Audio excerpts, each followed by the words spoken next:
The morning I found Karen's $80,000 Mercedes blocking my disabled veteran father's medical transport van, I knew that pristine white SUV was about to disappear forever. And the best part, she'd practically begged me to take it, along with everything else she owned. Picture this, it's 6 a.m. sharp. My dad's wheelchair-accessible van is honking like crazy, and he's about to miss his life-saving dialysis appointment. There's Karen, sipping her skinny latte in her kitchen window across the street, actually smiling at our predicament, like it's her morning entertainment. That smug smile cost her everything, her car, her house, her freedom. And wait till you hear what her own husband did when he finally snapped. What would you do if your HOA president turned your life into a living hell just because she could? Drop your worst HOA nightmare in the comments below. I'm collecting stories for my lawyer, and trust me, yours might help someone else win. Where are you watching from? Texas, Florida. Because if you've got an HOA, you need to know the 3 laws I used to destroy Karen completely legally. After 47 blocked driveways, revenge served ice-cold tastes even better than you imagine. Let me paint you a picture of how this suburban war started. Because Karen Whitmore-Stanton didn't just stumble into my life, she targeted it like a heat-seeking missile aimed at happiness. My name's Marcus Castellano, 45. A construction contractor who made the cosmic mistake of inheriting Grandma Rosa's house in Pine Valley Estates. Grandma Rosa was a legend back in '92. She fought the HOA formation with the fury of 1,000 Italian mothers, calling it legalized extortion by bored fascists. God, I miss that woman's wisdom and her endless supply of marinara sauce. 3 months ago, I moved in with my pregnant wife, Deborah, 8 months along and still teaching 4th grade, because teachers are tougher than Navy SEALs, and my father, Anthony, a Vietnam vet who's been wheelchair-bound since a construction accident triggered old shrapnel wounds. This man built half of Phoenix with his bare hands before his spine gave out, and all he needed was a simple ramp to visit his future grandkids. Enter Karen Whitmore-Stanton, the human equivalent of an HOA violation, noticed technically legal, but morally bankrupt. Day 3, after moving in diesel fumes from the moving truck, still clinging to everything, this 5-foot tornado of suburban fury clicked across my driveway in $800 heels, trailing enough perfume to violate the Geneva Convention. That structure needs architectural approval, she announced, pointing her French manicure at Dad's temporary wheelchair ramp like it was a crime scene. Her iPad case matched her coral cardigan, which matched her Mercedes, which matched her soul-cold white and overpriced.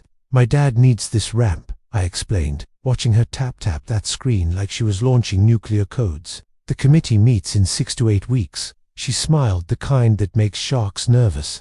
I'm sure he can manage until then. That night, Dad tried the stairs and nearly cracked his skull when his arms gave out. So at 7 a.m., I rebuilt that ramp with every power tool, howling like freedom.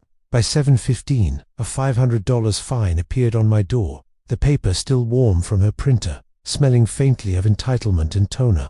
But here's what I didn't know yet about Karen. She wasn't just some bored housewife playing dictator. This woman was a real estate agent who'd turned our HOA into her personal lead generation machine. Her white Mercedes GLS 450, with its rules for ME vanity plates, served as a mobile advertisement for her power. She lived in the McMansion directly across from Mia's 6,000 square foot monument to bad taste, with perfect sightlines to monitor my every code violation. Her husband Richard owned Stanton Construction. My biggest competitor, though, I wouldn't connect those dots until she'd already cost me $40,000 in lost contracts.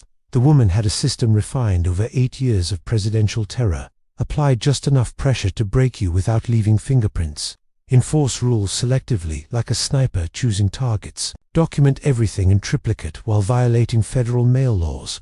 She thought she was untouchable, protected by Robert S. rules and her wine-drunk board members, who voted in lockstep because she controlled their property values, like a suburban puppet master. What Karen didn't realize was that she just declared war on the grandson of Rosa Castellano, the woman who once got a city councilman recalled for trying to zone her tomato garden as commercial agriculture. I'd inherited more than Grandma's ramshackle ranch house. I'd inherited her Sicilian temper, her file cabinet of neighborhood secrets, and her absolute intolerance for bullies in any form, especially those wearing coral cardigans and too much white diamonds perfume.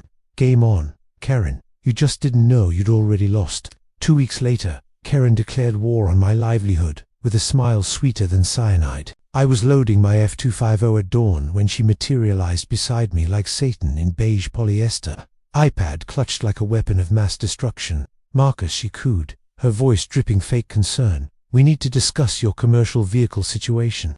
The way she said commercial made it sound like hazardous waste. According to the emergency HOA meeting held while I was pouring concrete across town, funny how emergencies always happen when I am gone all commercial. Vehicles now required screening from Street View within 30 days. Daily fines, $100. My work truck, the one feeding my family and paying my mortgage, was apparently a visual terrorist attacking property values. "I'm sure you can make room in your garage," she suggested, knowing damn well it housed Dad's medical equipment and wheelchair van. The woman's perfume cloud was so thick I could taste it, white diamonds mixed with sulfur. That evening, Dad watched me pace the kitchen like a caged animal, while Deborah Stress cooked enough lasagna to feed a battalion. "Boys playing dirty," Dad observed, his war-trained instincts firing. "Question is, why is she targeting you specifically?" His words hit like lightning. This wasn't random. This was personal. Mini twist number 1.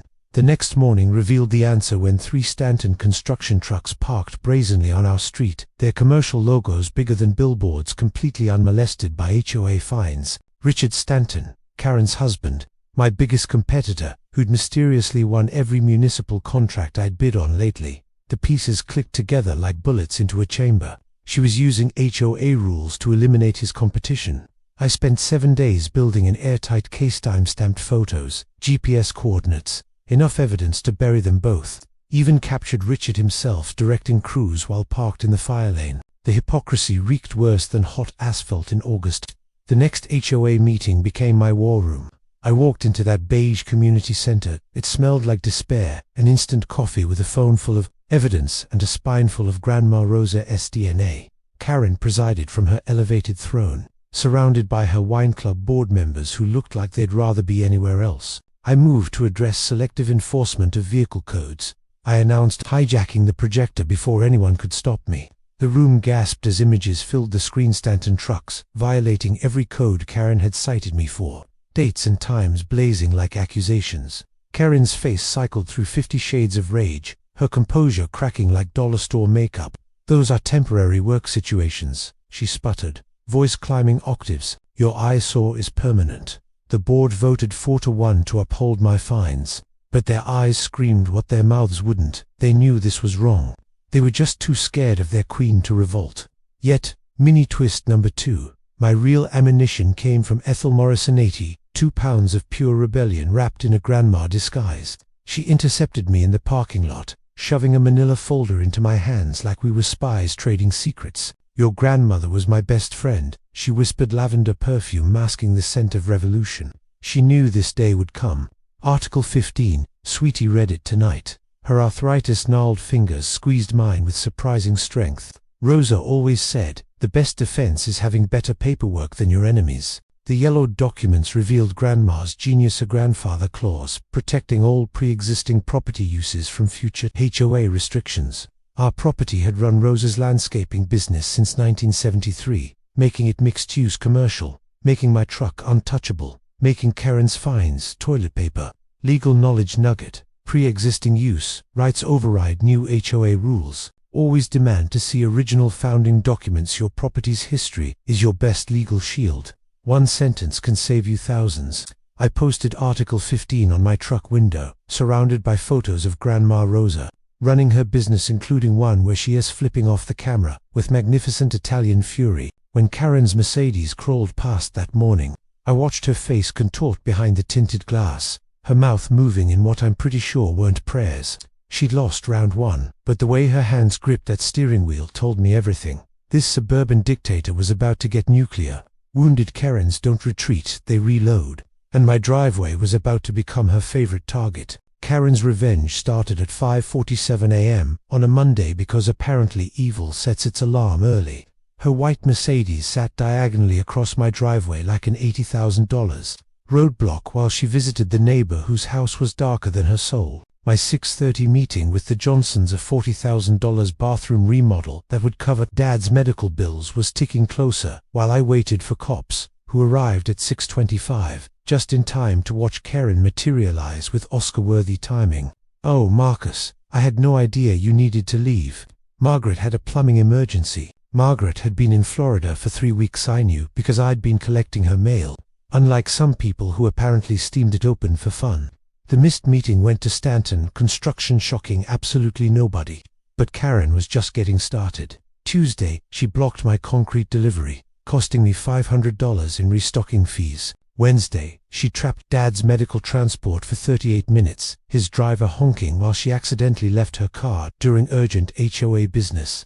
Thursday nearly broke me. Deborah, 9 months pregnant, stuck behind Karen's Mercedes while having contractions that turned out to be false labor, induced by pure rage. Each time Karen moved moments before legal consequences. And Thursday, I spotted Wire police scanner app glowing on her phone between Pinterest and Winomoms. The woman had weaponized suburban technology against us. Friday evening changed everything. Dad held up our water bill with the precision of examining enemy intelligence, the envelope wrinkled and smudged. Someone's reading our mail, he announced. See the adhesive. Steamed and in Nam, we'd have shot spies for technique, this sloppy. That's when the pattern hit me like a 2x4. Karen knew our appointments, our schedules, our entire lives, because she was intercepting our mail. I'd actually read about this in some HOA horror story, online mail. Theft was a federal felony, 5 years in prison. But proving it required more than Dad's forensic analysis. The weekend turned me into a suburban spy. Amazon delivered a magnetic GPS tracker that could survive anything short of nuclear war. I installed a hidden camera disguised as a landscape light HOA, approved, ironically aimed at our mailbox. The trap, a fake appointment letter from Johnson Medical Group for Tuesday at 2 p.m., placed tantalizingly in the mailbox like cheese for a very entitled rat. Monday's footage was beautiful. Mike, the electrician, had worse. Willow Creek subdivision. She reported 6 families to CPS before someone proved she was making false reports, fled before charges were filed. The pattern was clear as a blueprint. Karen was a serial neighborhood terrorist. But the real gold came from Ethel during our weekly intelligence exchange in the produce aisle. Did you know our Karen owes the HOA $47,000? She whispered over the bananas. President exemption. She calls it hasn't paid dues in 8 years, while fining everyone else for being a day late. Ethel's nephew worked at the title company and had pulled records showing Karen's house carried 3 liens and a pending foreclosure notice. The real estate agent lecturing us about property values was drowning in debt, using HOA funds as her personal piggy bank. That night, our kitchen became a war room. Dad, energized by righteous fury, had connected with other victims through the VA center. Turned out Karen had targeted 3 other veteran families. Deborah, from her bed rest command center, created a Facebook group that gained 50 members in 2 hours. Victims of Karen became a support group, an intelligence network. The Patel family shared how she'd reported their Hindu decorations as gang symbols. The Johnsons revealed she'd called the health department on their daughter's lemonade stand. Even the quiet Korean family posted videos of Karen screaming about their ethnic cooking smells. Every story painted the same picture, a bigot with a badge abusing power to torment anyone different. The CPS investigator returned that week, and I was ready. His name was Jim Martinez, Vietnam vet, with eyes that had seen too much bureaucratic cruelty. When he saw Dad's service medals and heard about the APS harassment, something shifted in his face. I've seen this pattern before, he said quietly. Serial false reporters targeting military families, minorities, anyone vulnerable. It's predatory. He handed me his card with his personal cell number written on the back. When you nail her and you will call me. I'll testify about the false reports. People like her make our job harder, hurt real victims. As he left, he paused at the door. Your dad reminds me of my sergeant. Take care of him and take her down. The pieces were aligning like dominoes waiting to fall. Financial fraud, mail theft, false reports, stalking, civil rights violations. Karen had built an empire of crimes, thinking her HOA throne made her untouchable. Karen loved the spotlight. We were about to make sure she got one she'd never forget. My hands actually shook as I read it 3 times to make sure I wasn't dreaming. The kicker, Karen's driveway, that concrete pad where her Mercedes sat like a throne, wasn't actually her property. Hermano, you awake? I asked. For you, always. What's the target? When I explained the situation, his laugh was pure joy. Oh, this is destiny, brother. Everything by the book legal, as Sunday church. The beauty was in the simplicity. She'd created a legal bear trap and parked her own foot in it every single day. But the revelation went deeper. Every board meeting she'd conducted from her position of hypocrisy was grounds for lawsuit. I felt like an archaeologist who'd discovered a tomb full of legal gold. Dad listened to my explanation over morning coffee, his tactical mind immediately seeing the angles. It's like she built a minefield, then forgot her own map, he mused. Pride before the fall. Boy, same in war, same in HOAs. Deborah, still on bed rest but sharp as ever, added the crucial insight. The gala. She parked there for sure, probably in a fire lane for her grand entrance. Maximum witnesses, maximum humiliation. The annual HOA gala was Karen S. coronation ceremony, where she held court for potential real estate clients and renewed her grip on power. 300 people would attend, including local media covering the community event. I spent the next week preparing legal documentation with the precision of a surgeon. Every form Rodrigo would need, every legal justification, every piece of evidence organized and copied. The law was beautiful in its clarity. We weren't just allowed to tow her car, we were technically obligated to once we knew about the violations. As HOA members aware of illegal activity on common property, failing to act made us complicit. Karen's own rules demanded her destruction. The final piece fell into place when I discovered subsection 47C paragraph 9. In cases of vehicles towed from common areas, the HOA board president is personally liable for all fees, storage costs, and associated legal expenses if said vehicle was parked with their knowledge or consent. Since Karen couldn't claim ignorance of her own parking, she'd be personally on the hook for every penny.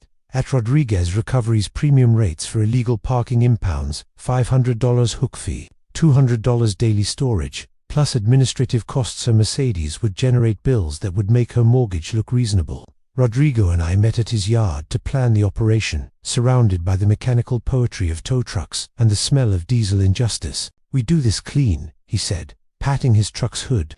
"Cameras rolling, paperwork perfect, by the absolute letter of the law. When she screams lawsuit, I want to hand her the statute she wrote herself." We practiced the approach angles, the fastest hookup method, the exact route to avoid any legal ambiguity. This wasn't revenge, this was law enforcement.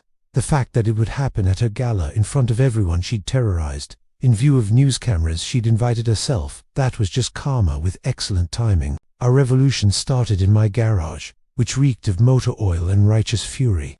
Within a week, it became the unofficial headquarters of the anti-Korean resistance, complete with whiteboards, laptops, and enough coffee to fuel a small nation. The alliance grew faster than black mold in a negligent landlord's property. 12 households officially on board, with more joining daily once word spread through the neighborhood like wildfire.